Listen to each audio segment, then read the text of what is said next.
All right, welcome everybody to Scripture Night Without Scriptures. Folks, today's presentation is designed to get you to think about what you believe, why you believe it, and to really consider the different things that you have been taught specifically out of the Holy Bible and or in Christianity. See, folks, because I put out some videos that talked about this idea that there's conditions to salvation, right? And that's why this presentation is called Convoluted Christian Conditions.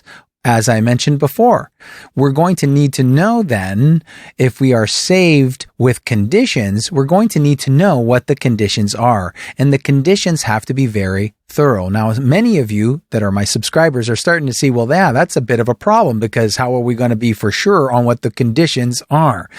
But others are saying, well, no, there are conditions. Check out these verses. Here's the thing. Folks, that's the whole point. You can send me those verses, but people have different interpretations of those verses. And that's very clear in Christianity because of the fact that we got a ton of different varieties of denominations that say completely different things. So here we go, folks. And I'm just going to warn you a little bit. I am going to be doing potentially some emoting and being maybe potentially a little sassy. Okay. So please give me a little grace here. But the point is to really get you all to start thinking about, okay, well, if you're taking the position that there's conditions, then you're responsible for laying them out. All right. So let's start with this. And you're going to have to keep me posted on the conditions. And don't send me verses. No. You got to lay out the conditions through and through, like a lease agreement. Okay. That's how it has to be. Don't give me verses because there's different interpretations. For example, with food. Can I eat bologna sandwiches and shrimp? Because there's a lot of folks that say, no, you can't. That's an abomination. You can't eat pork. You can't have pork chops. Is that a condition? Oh, but I got a bunch of other Christians that say, what are you talking about? No. God put that away through Christ 2,000 years ago. You're a Gentile. Feel free to eat as much bacon as you want. And then I got this other group, for example, that says, well, hold on a sec. Are you Gentile? Because if you're Gentile, then I think you can. But if you're not, then if you're Jewish, you got to keep the law if I'm Jewish. Well, how about if I have a Jewish ancestry that I don't know about? Oh my gosh, right? Keep me posted on the conditions. Christmas. Hey, this one's my favorite. Well, maybe not my favorite, but it's up there. Why? Because am I allowed to have a Christmas tree? I mean, honestly, can I have a Christmas tree or is that pagan? Am I celebrating Nimrod's birthday? Please keep me posted on the conditions because I have a bunch of other Christians that say, what are you talking about? We're celebrating Jesus's birth. To which then a lot of people go, no, we don't know when Jesus's birth was. And then a bunch of other people say, well, we don't know, but I mean, we got to pick a day just to celebrate. The whole point is the virgin birth. And of course, then the Unitarian shows up and say, virgin birth? What are you guys talking about? So anyways, let me know if I can have a Christmas tree in my living room or if I'm celebrating a pagan holiday and violating some chapter in Jeremiah. Please keep me posted on the conditions. All right. Next, creeds. Well. Now, there's at least 3 that I know of: the Apostles' Creed, the Nicene Creed, and the Athanasian Creed. Please let me know. Do I need to confess all 3 of those creeds?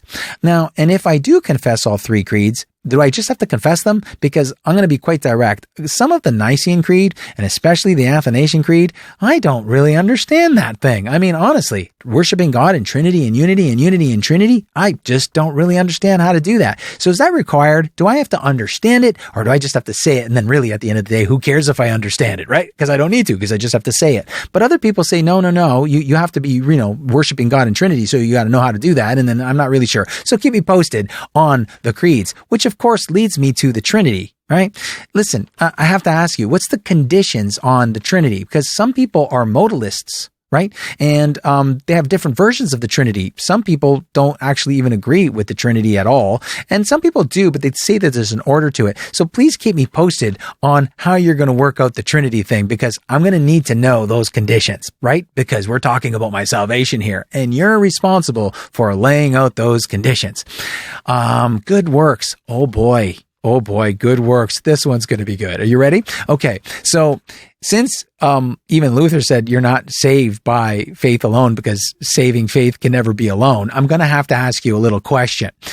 How many good works do I have to do? Is there a qualification? Is it like if I do 10 good works in a week, is that good enough or not? And by the way, which ones are good works for sure? Like, I mean, if I'm kind of just sitting around and, I don't know, it's just playing cards by myself, is that a good work? Because I'm not really doing anything right, but I suppose I'm not doing anything wrong. Please keep me posted on the conditions for that. How often, by the way, do I have to do good works? And if I don't do a good work, does that mean that I didn't meet the condition? Or do I have to like double back on that condition and say, well, I did something bad, so now I got to do something good? Or is it like, well, I did something bad, but who cares? Because, at the end of the day, that's not really a condition, even though it's a condition. Keep me posted, because I know a lot of Christians too, to be quite direct, they between me and you, they cheat on their taxes. Now, is that a good work? Or like, should they give, it's a corrupt government, they say, right? So they're like, why would I give a corrupt government this money? No way, man. And then other people are like, oh, no, it doesn't matter. It's the sovereignty of God. So keep me posted on taxes, please, if you don't mind. Yeah, I'd like to know the conditions of that one. And listen, I have to ask you this one. Concubines. Is that a good work or not? Because I can't help but notice that David was saved and he had a lot of wives and concubines. But then in the New Testament it says you should be a man of one wife. So I'm kind of confused on that one. Please keep me posted on the conditions. Now, we have also the patriarchs. Now, this is very interesting to me. I've always wondered this, and I think a lot of people do. Because, see, a lot of people are saying that you're saved by a lot of things. Like, for example, you have to confess Christ, that he died for your sins, resurrected from the dead. You should be water baptized, things of this nature, whatever that list is. But the patriarchs never said that. They didn't even know, best as I could tell, that Jesus was going to come and die on a cross and raise from the dead. And I don't know that they said that. And they certainly didn't have any of the creeds, which actually leads me to this one too, because if the creeds are essential for salvation and that's a condition, right? Then I got a bit of a question for you, because the creeds didn't come to an existence till 325 AD and past. So does that mean that no one got saved between 70 AD and 325 AD since they didn't confess the creeds? Or is that not a condition? Please keep me posted on the conditions of which conditions apply, when those conditions apply, and who they apply to. Keep me posted. Now, water baptism. This one's a doozy. Yeah. So now, do I need to be fully immersed?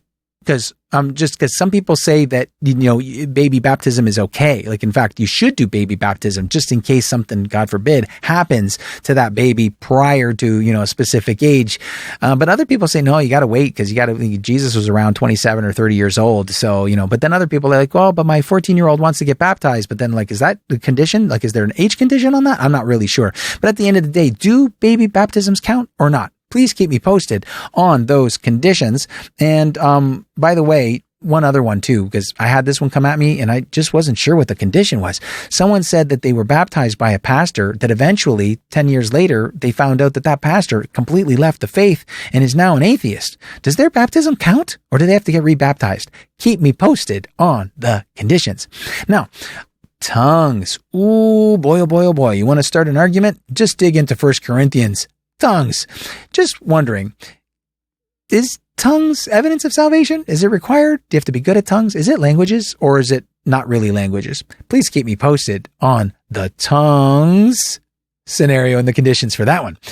Sabbath. Wow. You want to start an argument? Boy, Sabbath will do it. It's supposed to be a day of rest, but oftentimes it turns into a day of arguing. I'll tell you that much. Now, is Sabbath from Friday night to Saturday night? Because there's a lot of new Christians, if you will, or new covenant Christians, you might want to call them, that say, no, that got changed because Jesus was raised on the first day of the week, and therefore now Sabbath is on the first day of the week. But there's other people that are going, oh, no. That's on the 10 Commandments, baby. That's still around, and it's Friday night to Saturday night, which, by the way, a little side note, one time I was talking to some people who said it had to be from Friday night to Saturday night. So I asked them, okay, so that's one of the conditions. I said, do you mind me asking you one more question? And they said, sure, what's that? And I said, well, does it have to be according to our time where we live, or should it be according to Israel's time, since that was an Israelite covenant? And since there's a nation of Israel, should we do it according to their time clock or ours? Well, the one said, no, you just go according to whatever time you're in. And then the other one said, no, we go with Israel. And then they started arguing. So please keep me posted on the conditions. Yeah. Okay. Now here's essentially my favorite. Okay. Here it is. You ready? Okay. You have to believe in Jesus, right? Okay. But the thing is, I introduced someone. I said, this guy right here, over here, he believes in Jesus. He says he's an ascended master. And then the person said, whoa. No. That's the wrong Jesus. I said, oh, there's more than one Jesus? they kind of said, well, no, but then they kind of said, yeah, because they worship a different Jesus. And I'm like, well, how many different Jesuses are there? And they're like, well, they got to worship the right one. And I'm like, well, but he believes that he died and he resurrected, right? So doesn't that count? And he said he ascended, so he's resurrected. He said, yeah, but no, that ascended master stuff, they believe in Jesus, but they believe in Jesus in the wrong way. So I'm like, oh, so then he didn't meet the condition? He's like, no, that's not the condition. So he believed in Jesus, but that wasn't the right Jesus. It's the wrong Jesus. Oh, okay. Well, can the real Jesus please stand up? Now, the next one was where I said, okay, well, I introduced you to someone who really believes in Jesus, but they said that he's essentially just a great teacher. And they're like, oh, they believe in Jesus the wrong way again. So again, they believe in Jesus, but it still doesn't count, best as I could tell. But other people say, well, that's a good start, but I'm not really sure what the condition is. And other people say he's a prophet of God, but they say for the most part that that's not really cutting it either. So apparently there's a specific way that you have to believe in Jesus. So again, I'm not sure if that goes back to the creed. Is that the Trinity again? Because again, then when I have to ask you, well, if it's about the Trinity, no one from 70 AD to 325, well, really 381, because, the Trinity didn't show up until 381 really in the documentation. So that means over 300 years of people who said that they believed really didn't believe properly. They didn't meet the conditions. So you're going to have to please keep me posted on these conditions, because there's a lot of conditions here that are being argued about on a pretty regular basis. So please keep me posted on the conditions. You want to know what the scariest part is? I could have kept going.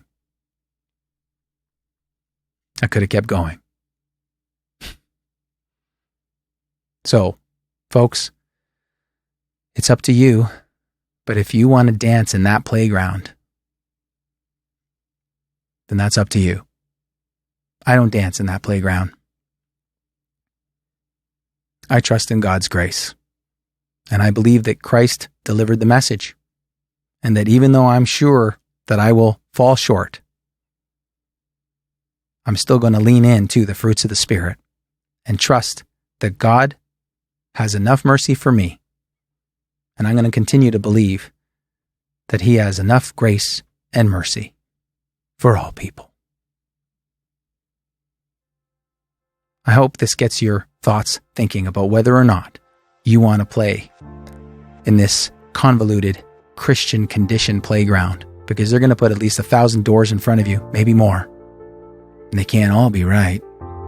I fail to see how you're ever going to be confident in God's mercy and grace. And I fail to see how you're going to preach good news when all you're going to do is walk into a room full of arguing all the time.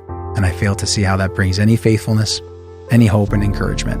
All I see there is convolution and confusion. So, I'm going to suggest you trust God's grace and mercy and believe that He delights in His mercies. I hope this message finds you well. Remember, do all things with grace